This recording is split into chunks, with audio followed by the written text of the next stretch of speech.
Few action films of the 1990s left such a lasting mark as The Rock. Blending high-stakes suspense with unforgettable performances, it paired a veteran icon with one of the most unpredictable stars of the era, all under the eye of a young director finding his signature style. Audiences came for the explosions and spectacle, but what keeps the film memorable are the stories behind the camera. From surprising script rewrites and unusual production challenges to little-known character details, there are countless secrets that shaped the movie into the classic it is remembered as today. Number 1. The tribute to Don Simpson. Before the action even begins, the film carries a subtle but meaningful dedication. In the opening credits of The Rock, viewers are reminded of a figure who never lived to see the movie's release. Don Simpson, the larger-than-life producing partner of Jerry Bruckheimer, passed away just months before the film debuted. His influence on blockbuster cinema was enormous, helping create hits like Top Gun and Beverly Hills Cop. Simpson's absence left Bruckheimer to guide The Rock alone, marking a major turning point in his career. The dedication is easy to miss, but for those who spot it, it's a reminder that this movie arrived at the end of an era in Hollywood. Behind all the explosions and adrenaline, there's a quiet acknowledgement of a man whose career helped shape the very style of action spectacle that the film embodies. By honoring Simpson, The Rock isn't just an action movie, it's also a tribute to the partnerships, risks, and creative forces that defined a decade of unforgettable blockbusters. Number 2. Hummel's grave scene. The very first scene sets a tone far different from what audiences might expect in a high-octane action thriller. Rather than diving straight into explosions, The Rock opens with a moment of quiet reflection. A decorated general stands before his wife's grave, laying flowers and kissing the headstone. It's a detail that can pass quickly, yet it frames the character's journey in a profound way. Instead of presenting him as a one-dimensional villain, the film reveals grief and love as the driving force behind his actions. This scene shows that his motives are rooted not in chaos or greed, but in a sense of loyalty to both his fallen soldiers and his lost partner in life.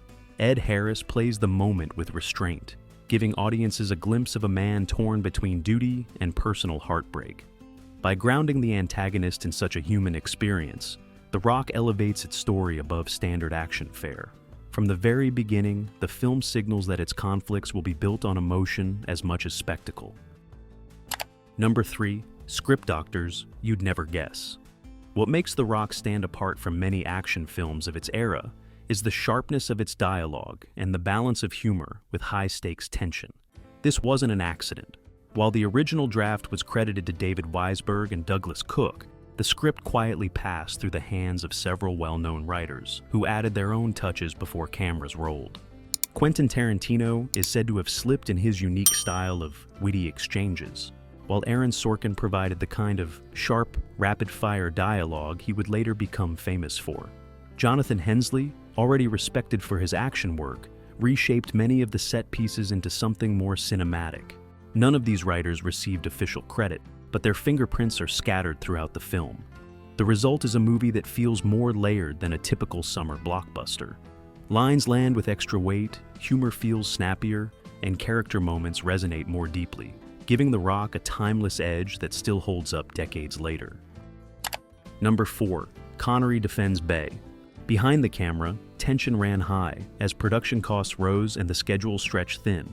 Disney executives were growing impatient with the young director leading the project, worried that he was in over his head.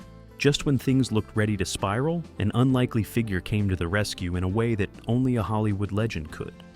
Sean Connery, whose star power carried enormous weight, decided to intervene. When he learned that executives planned a critical meeting to confront Michael Bay, he walked into the room uninvited and stood firmly on the director's side. Connery reportedly gave a blunt speech, making it clear that the studio needed to let Bay finish his vision without interference. The impact was immediate. With Connery's support, Bay gained the freedom to push forward, and the studio backed off. It was a turning point that preserved Bay's authority and helped shape the final film. Without that moment of protection, The Rock may not have emerged as the polished and confident blockbuster audiences remember today. Number 5. General Hummel inspired by reality. What makes the antagonist in The Rock so memorable is that he doesn't feel like a typical larger-than-life villain. Instead, General Hummel is portrayed as a man burdened by conscience, struggling with principles rather than simply chasing power. This complexity didn't come out of thin air. It was drawn from real-world inspirations that gave the character surprising depth. Writers and producers looked to actual military controversies when shaping Hummel. A 60-minute segment about soldiers whose sacrifices went unrecognized by their government planted the seed for his motivations.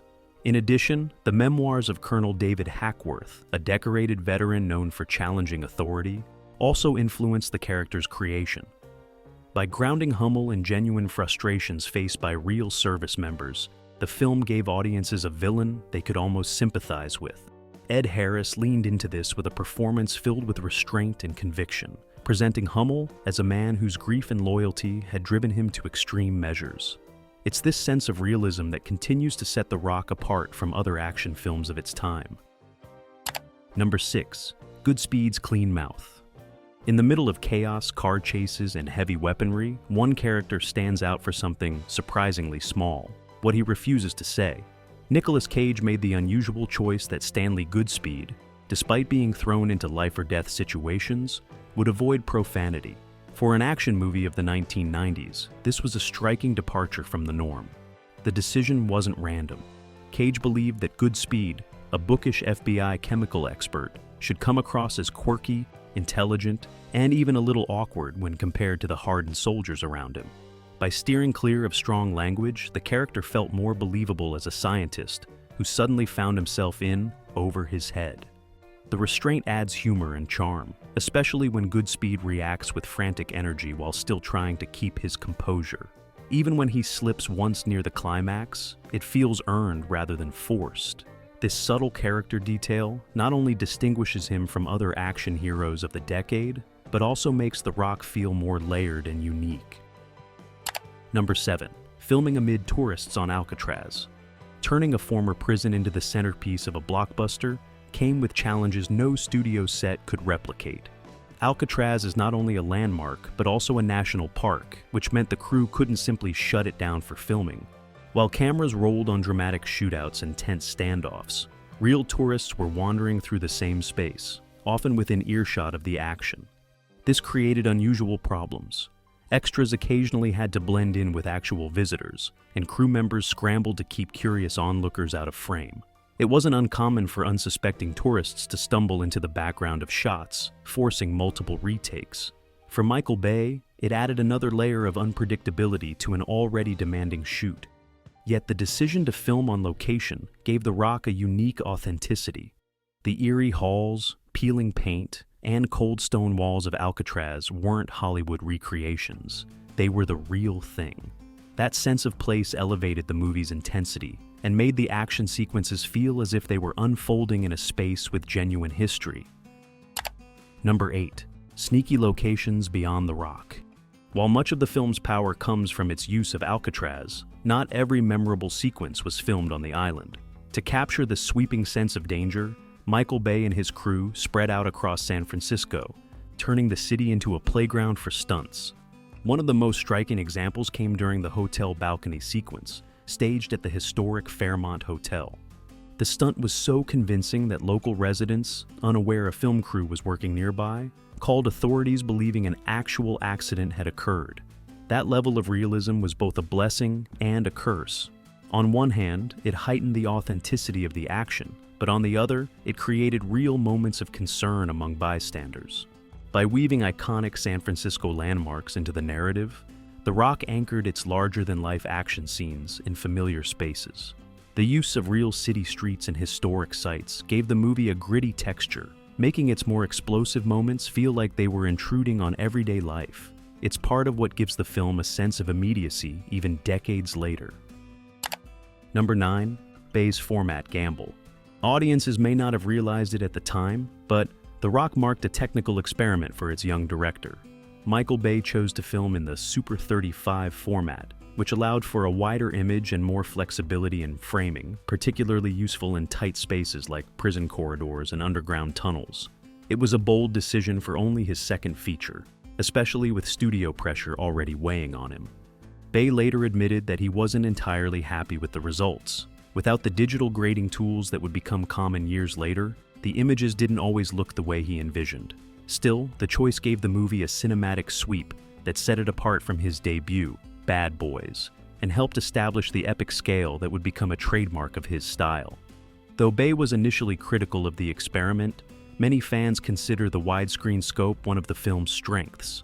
It gave The Rock a grander feel, framing both the sprawling San Francisco locations and the claustrophobic interiors of Alcatraz with equal intensity. It was an early sign of a director determined to make action look larger than life. Number 10. Bay's blockbuster breakthrough.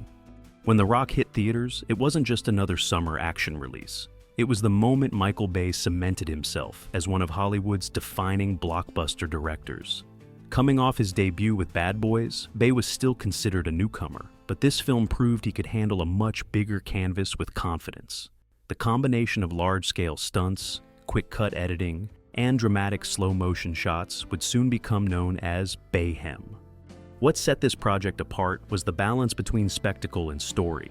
Unlike many of his later films that critics often dismissed, The Rock was praised for its heart and sharp performances, with Connery and Cage elevating the action into something more memorable.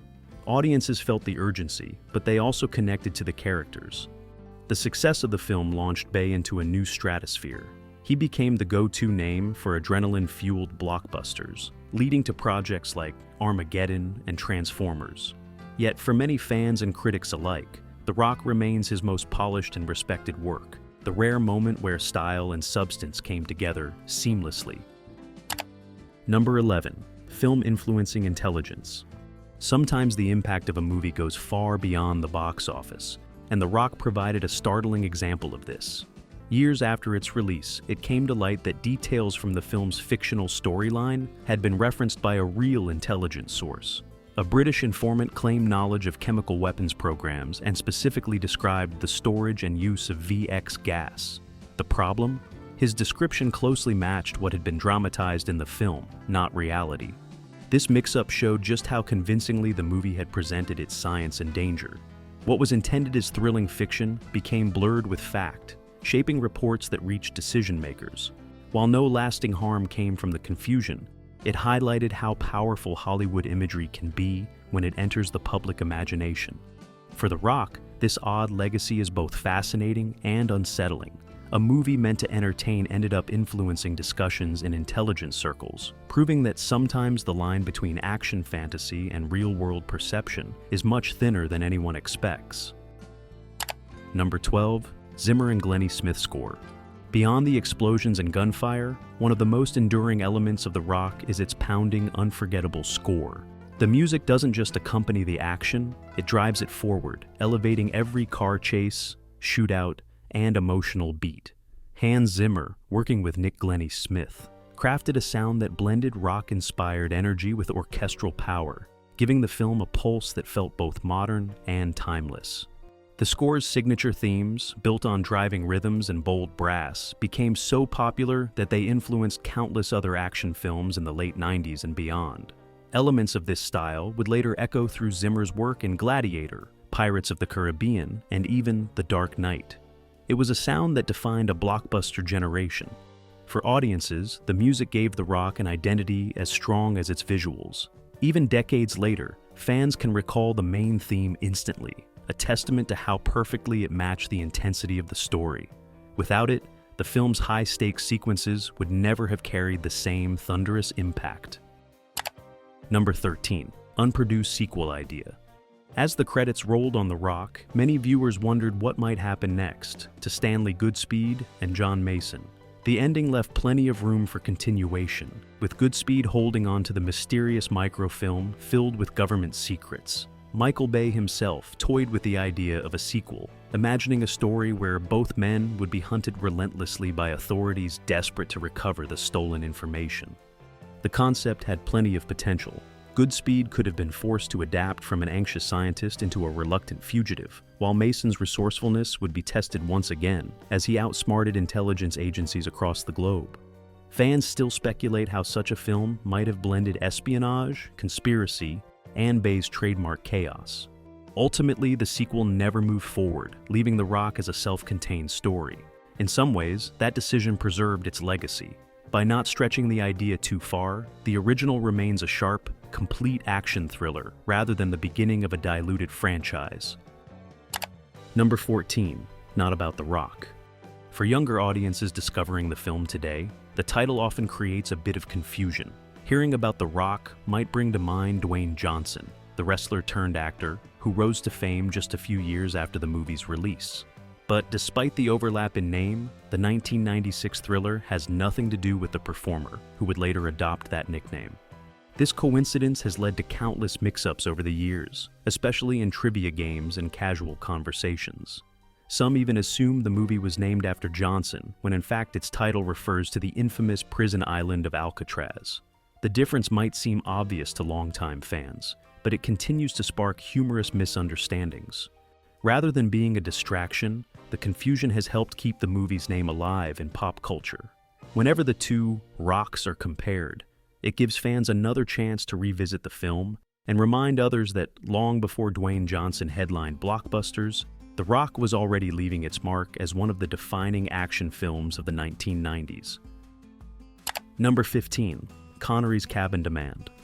Productions often bend to the needs of their stars, but few requests were as unusual or as telling as one made during The Rock. Sean Connery, already an established legend by the time filming began, was not fond of the daily ferry rides needed to travel back and forth between San Francisco and Alcatraz. To solve this, he asked the production to build him a small cabin directly on the island so he could stay nearby. The crew obliged, creating a private space for Connery to use between takes. It wasn't about luxury as much as practicality. Connery wanted to save time and maintain his focus without the hassle of constant commuting. Still, the demand highlighted the influence he carried. Few actors could request something so unusual and expect it to be granted without hesitation. In the end, the cabin became part of the lore surrounding the production. It symbolized not just Connery's star power, but also the level of dedication the filmmakers put into accommodating the man whose presence gave The Rock its undeniable weight and gravitas. Number 16, Box Office Boom. What began as a risky production filled with delays and budget concerns turned into one of the biggest success stories of 1996. The Rock was made for around $75 million, but its thrilling mix of star power, explosive set pieces, and word-of-mouth appeal pushed it far beyond expectations. By the end of its run, the film had earned more than $335 million worldwide. That number placed it as the fourth highest-grossing movie of the year, standing alongside giants like Independence Day. For Jerry Bruckheimer, it proved he could carry the blockbuster formula forward even after the loss of his producing partner, Don Simpson. For Michael Bay, it was validation that his energetic, fast-cutting style could draw massive crowds. The success also cemented the film's legacy as more than just another summer release. The Rock became a cultural touchstone, launching Bay into a long career of spectacle-driven movies, and showing that audiences still craved bold, large-scale action on the big screen. Number 17, Crediting Controversy. Not all of The Rock's behind-the-scenes drama came from production delays or budget battles. One of the most heated disputes centered on who would receive official credit for the screenplay. While several well-known writers contributed revisions, Jonathan Hensleigh's work was particularly extensive. Despite this, the Writers Guild of America ultimately denied him credit, choosing instead to list only the original writers and Mark Rosner. Michael Bay was outspoken about the decision, calling it a travesty, and insisting that Hensleigh's contributions were critical to shaping the final film. The incident revealed the often unseen politics of Hollywood screenwriting, where credit isn't always awarded based on effort or influence. Although audiences never saw the details of the fight, the controversy left a mark on those involved. It served as a reminder that even in the midst of one of the decade's most successful blockbusters, creative recognition could become just as explosive a topic as the action on screen. Number 18, Connery's real stunt work. At an age when many actors would have stepped back from physical scenes, Sean Connery was determined to dive in. During the filming of The Rock, he insisted on performing many of his own stunts, particularly in the tense prison escape sequences. His commitment impressed the crew, but also made them nervous as some of the movements required quick reactions and carried genuine risk. Connery believed that doing the stunts himself added realism to his character, and his confidence on set convinced others to let him take on more than they expected. Watching him move through narrow corridors or handle action beats with sharp precision gave John Mason a toughness that no double could fully replicate. The choice not only showcased Connery's professionalism, but also reinforced the authenticity of his performance. His willingness to embrace the danger at 65 years old helped make The Rock feel grounded, giving Mason an edge that made him unforgettable. Number 19, critical reception split. When The Rock premiered, the reaction highlighted a divide between critics and audiences. Professional reviewers were mixed, with Rotten Tomatoes settling at around 67%, and Metacritic offering an even lower score.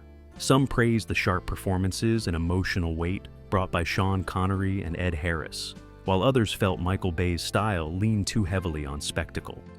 Moviegoers, however, had a very different perspective. Audience polling through CinemaScore resulted in a strong A grade, reflecting how much fans connected with the film's mix of humor, high energy, and star chemistry. Viewers embraced Nicolas Cage's offbeat scientist, Connery's cool confidence, and the non-stop pace that kept tension building from start to finish. The split reinforced an ongoing theme in Bay's career. Critics may remain divided on his style, but audiences consistently flocked to his movies. In this case, the audience reaction ensured The Rock became one of the standout blockbusters of the 1990s. Number 20, award-nominated craft. Big-budget action films rarely earn much recognition during awards season, but The Rock managed to break through. The movie received an Academy Award nomination for Best Sound, a testament to the meticulous work that made every explosion, gunshot, and echo of Alcatraz feel immersive. Though it didn't take home the trophy, the nomination highlighted the technical precision behind the chaos. Audiences also saw the film honored in a more playful way at the MTV Movie Awards. Sean Connery and Nicolas Cage won Best On-Screen Duo, celebrating their unlikely but entertaining partnership. The award captured what many fans loved most, the sharp contrast between Cage's anxious scientist and Connery's cool, seasoned operative. These acknowledgments reinforced that The Rock wasn't just a box office success, but also a film that stood out for its craftsmanship and unforgettable character dynamics. Number 21, Ferrari Frenzy Chase. Few scenes in The Rock capture Michael Bay's flair for spectacle quite like the chaotic San Francisco car chase. Stanley Goodspeed desperately pursues John Mason through steep city streets, behind the wheel of a borrowed Ferrari. What follows is a chain reaction of destruction: crashed cars, smashed water tanks, and even a runaway trolley that barrels through the city. The sequence was filmed across real San Francisco locations, giving the action a sense of weight and scale. Bay's trademark quick cuts and sweeping camera moves heightened the frenzy, turning the chase into one of the movie's standout set pieces. Though wildly over the top, the scene perfectly illustrates why audiences love Bay's approach. It's fast, loud, and impossible to look away from. The Ferrari chase remains one of the most memorable action sequences of the 1990s, a defining moment that helped cement The Rock's reputation as more than just another action thriller. Number 22, Mason's Microfilm Heist. Beyond the nerve gas threat, The Rock weaves in a mysterious subplot involving a set of stolen microfilm. John Mason is revealed to have taken it years earlier, hiding documents that contain some of the government's deepest secrets, ranging from the JFK assassination to Roswell. Though never central to the action, this detail added an air of intrigue that fascinated audiences. The idea positioned Mason as more than just a skilled escape artist. He became a man who knew too much, holding knowledge that powerful people would do anything to recover. It gave the character a mythic quality, blurring the line between prisoner and keeper of hidden truths. While the microfilm mystery isn't fully resolved, it became one of the film's most talked about details. By hinting at conspiracies larger than the story itself, The Rock left audiences wondering what other secrets might still be buried within Mason's past. Number 23, Mason's bookish side. Amid the explosions and tension, The Rock finds moments to remind viewers that John Mason isn't just a hardened survivor. Subtle touches reveal a man with a keen mind, one who relied on intellect as much as instinct during his years in confinement. His familiarity with literature and history adds unexpected depth to a character who might otherwise have been seen only as a grizzled operative. These glimpses show a side of Mason shaped by years of isolation. Instead of simply plotting escapes, he sharpened his mind, keeping himself disciplined and curious. The balance of wit and worldliness gave Sean Connery room to play Mason with more nuance than the typical action hero role. For audiences, this detail turned the character into something richer. Mason wasn't just a man of action, he was someone whose intelligence matched his strength, a layered portrayal that helped elevate The Rock above other action blockbusters of its era. Number 24. Tree of Liberty quote clash. In the middle of tense negotiations and escalating threats, The Rock delivers a surprising moment of philosophy. General Hummel, trying to justify his drastic actions, quotes Thomas Jefferson's famous line about the Tree of Liberty. His words suggest that sacrifice is necessary to maintain freedom, giving weight to his argument and painting him as a man motivated by ideals rather than greed. John Mason's response is equally striking. Rather than matching fire with fire, he counters with a quote from Oscar Wilde, offering wit and perspective to cut through the general's justification. It's an exchange that adds unexpected depth to a film otherwise filled with bullets and explosions. By inserting this duel of words, the movie stands apart from many of its action-heavy peers. The clash of Jefferson and Wilde highlights the moral struggle at the heart of the story, giving audiences more to reflect on than just the spectacle. Number 25. A presidential seal of approval. Not many action blockbusters make their way into the halls of government, but The Rock earned an unusual distinction. After its release, the film was screened for members of the U.S. military and government officials, where it gained unexpected praise. Viewers in those circles admired how the story blended loyalty, sacrifice, and moral conflict into its explosive plot. For some, General Hummel's struggle reflected real debates about honor and accountability within the armed forces. The film's portrayal of duty clashing with conscience struck a chord, showing that beneath the gunfire and chase scenes was a story with resonance beyond Hollywood. This recognition gave The Rock a touch of prestige rarely afforded to action thrillers. It wasn't just embraced by moviegoers, it also caught the attention of those who understood the weight of the themes it portrayed. Looking back, The Rock proved to be far more than just another 1990s action film. It was a unique blend of Sean Connery's timeless authority, Nicolas Cage's unpredictable energy, and Michael Bay's rising Bayhem style. The result was a movie that mixed spectacle with surprising heart, balancing explosions with memorable character moments. The legacy of The Rock continues to grow. Its mix of humor, pathos, and grand-scale action still influences filmmakers, and its ability to spark debate about loyalty and morality has kept it relevant long after its theatrical run. Many fans and critics alike still consider it Bay's most complete and enduring work. If you enjoyed uncovering these secrets, don't forget to like and subscribe for more deep dives into film history. And tell us in the comments, out of all the hidden details behind The Rock, which one surprised you the most?